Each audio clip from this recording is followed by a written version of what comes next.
আমি সোহেলি আর আমার সাথে রয়েছে আমার মা। আমি মায়া দে। তো আজকে আমি তোমাদের সাথে একটা নতুনত্ব একটা রেসিপি শেয়ার করতে চলেছি। যেহেতু এখন বাজারে অনেক কমলা লেবু পাওয়া যায়, তো আমরা আজকে কি বানাবো মা? আজকে কমলা লেবুর কেক। একদম, আজকে আমরা বানাবো কমলা লেবুর কেক। তো পুরো রেসিপিটা তোমাদের সঙ্গে শেয়ার করব। দেখো কেক বানাতে কি কি লাগছে সেগুলোকে শেয়ার করে, তাই তো মা? তো দেখো, তো প্রথমে আমাদের লাগছে হচ্ছে, এটা হলো চিনি গুঁড়ো করে রেখেছি। আর লাগছে হলো একটা ডিম রেখে দিয়েছি। আর এটা হচ্ছে ময়দা রেখে দিয়েছি, গুঁড়ো দুধ। আর এগুলো কিছুটা ড্রাই ফ্রুটস বলতে আমি কাজুই রেখেছি মেনলি, একটু টুকরো করে রেখে দিয়েছি। আর ডেকোরেশনের জন্য একটু এখানে কাজু রেখে দিয়েছি। দেন রেখেছি হলো জেস্ট, কমলালেবুর যে জেস্টটা সেটা এখানে রেখেছি। আর এটা হলো কমলালেবুর জুস আমি বের করে নিয়ে ছেঁকে এখানে রেখে দিয়েছি। আর এটা লাগছে হচ্ছে বেকিং পাউডার, যেটা তোমরা যে কোনো গ্রোসারি দোকানে গিয়ে পেয়ে যাবে, বেকিং পাউডার এটা। আর দেন এটা হচ্ছে বেকিং সোডা, এটাও কিন্তু তোমরা পেয়ে যাবে। আমার মেয়ে কমলা লেবুর কেক বানাতে খুব ভালো পারে। আমরা সবাই দেখুন, আমাদের খুব ভালো লাগে। তো চলো রেসিপিটা শুরু করা যাক। মা তুমি আমাকে দিয়ে দেবে, তাহলে রেসিপিটা শুরু করি আমরা। তো গাইস, প্রথমে আমরা চিনি গুঁড়োটা দিয়ে দিচ্ছি। আমি তোমাদের কিন্তু সব মাপ বলে দিচ্ছি। আমি এখানে কাপের একটা মেজারমেন্টে আমি 1/2 কাপ চিনি গুঁড়ো নিয়েছি। যেহেতু কমলালেবুগুলো এমনি অনেকটা বেশি মিষ্টি হয়, সেই জন্য আমি 1/2 কাপ নিয়েছি। তো 1/2 কাপে তো একটু বেশি রয়েছে, তো আমি একটু রেখে দিচ্ছি বাকিটা। দেন মা তুমি আমাকে তেলটা দাও, তেলটা দিয়ে দাও। সবটা দেবো না, সবটা দেবো না, আমি এখানে 1/3 কাপ মতো তেল দেবো, ঠিক আছে? দেন এটাকে খুব ভালো করে মিক্সড করব।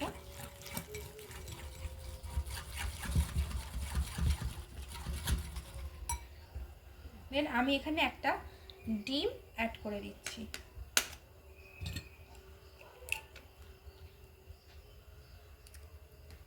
এবার ডিমটা দিয়ে আমরা এই পুরো মিশ্রণটাকে খুব ভালো ফেটিয়ে নেব। খুব ভালো করে এটা কিন্তু আমাদের ফেটিয়ে নিতে হবে। যতক্ষণ একটা ফোম তৈরি হচ্ছে ততক্ষণ আমরা এটাকে ফেটিয়ে নেব। তোমার কমলা লেবুর কেক খেতে ভালো লাগে তো? কমলা লেবুর কেকটাই সবথেকে ভালো লাগে। হ্যাঁ, সব থেকে ভালো লাগে, মানে কমলা লেবুটা এমনি খেতে তো খুবই ভালো লাগে, ওর ফ্লেভারটা কেকে যখন যায় তখন খুব ভালো লাগে। মা তুমি আমাকে কমলা লেবুর জেস্টটা দিয়ে দাও। তো গাইস দেখো, এটা হচ্ছে কমলা লেবুর জেস্ট, যেটা কিন্তু এই যে কমলা লেবু একটা গ্রেটারের সাহায্যে ওপরের যে পোর্শনটা সেটা কিন্তু আমরা গ্রেট করে নিয়েছি। সাদা পোর্শনটা নিলে কিন্তু হবে না। আর এটা দেওয়ার ফলে একটা সুন্দর স্মেল কিন্তু আমাদের কেকে অলরেডি চলে আসবে। তো আমি পুরোটা এখানে দিয়ে দিচ্ছি। ছোট চামচে 1 চামচ মতো হয়েছে। এই পুরোটাকে আমি খুব ভালো করে ফেটিয়ে নেব। হ্যাঁ, তুমি একটু ফেটো।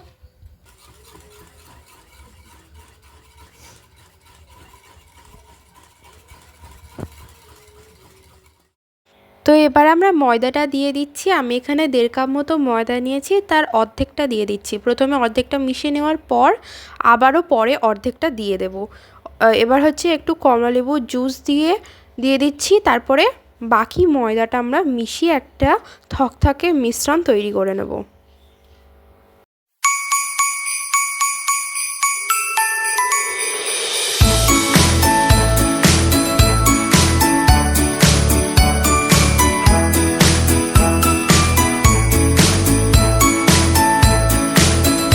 এবার আমুল দুধ দিচ্ছি। আমি এখানে 3 চামচ মতো আমুল দুধ নিয়েছি। দেন আমি এখানে কাজুর টুকরো করে রাখা কাজুগুলো দিয়ে দিচ্ছি, দিয়ে খুব ভালো করে জিনিসটাকে মিশিয়ে নেব। তো আমি এখানে একটুখানি কেশর ফুড কালার রেখেছি, যেটা আমি 1 পিঞ্চ মতো দেবো। জাস্ট কমলালেবুর কেক তো একটু জাস্ট কালারের জন্য আমি এটা দিচ্ছি, তবে আপনারা চাইলে এটা অ্যাভয়েড করতে পারেন।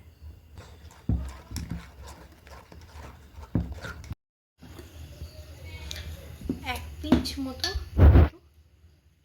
লবণ দিচ্ছি, খুবই সামান্য দেবো। দেন এই বেকিং পাউডারটা দিচ্ছি, এখানে 1 চামচ দিলাম, আর একটু দেব, ব্যাস। সোডা, এটা মানে খাবার সোডা যেটা বলে, এটা কিন্তু খুবই কম দিতে হবে, কারণ একটুতেই তিতো হয়ে যায়। একটা চামচের প্রায় 4/1 মতো আমরা এখানে দিচ্ছি।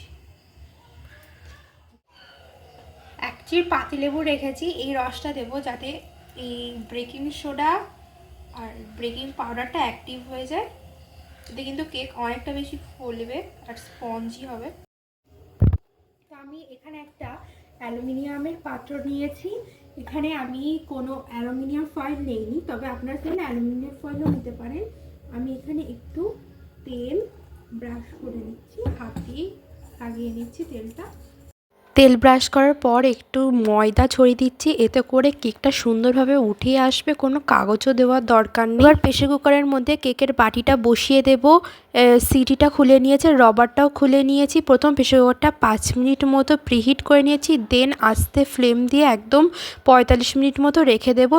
এবার কেকের ওপর দিয়ে সাজানোর জন্য একটা অরেঞ্জ সিরাপ তৈরি করে নেব, যার জন্য 2টো কমলালেবুর রস একটা কড়ার মধ্যে নিয়ে নিয়েছি, আর বাকি যে চিনির গুঁড়োটা ছিল সেটা দিয়ে বেশ ভালো করে মিক্সড করে খানিকক্ষণ জাল দিয়ে নেব, তাহলেই আমাদের অরেঞ্জ সিরাপ তৈরি হয়ে যাবে।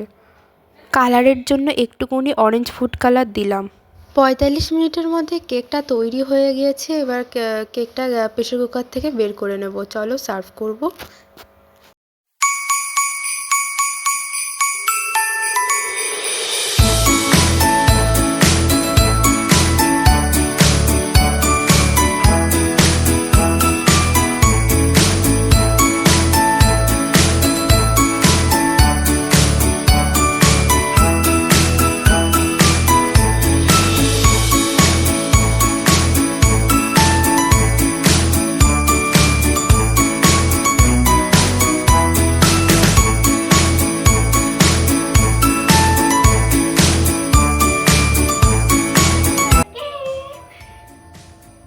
কেমন হয়েছে বলো, খুব ভালো, দেখে কেমন লাগছে? খুব ভালো। কিন্তু এই কেক আগে টেস্ট করবে তোমার ভাই খেতে খুব ভালোবাসে। একদম আগে ভাই টেস্ট করবে, তো আমরা আগে কাটিংটা করে নিই। চলো।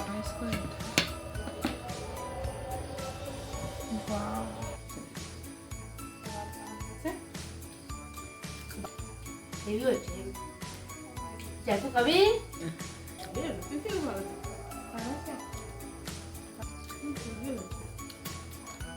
এটা খেতে কিন্তু দুর্দান্ত হয়েছে, তোমরা অবশ্যই একবার ট্রাই করো বাড়িতে।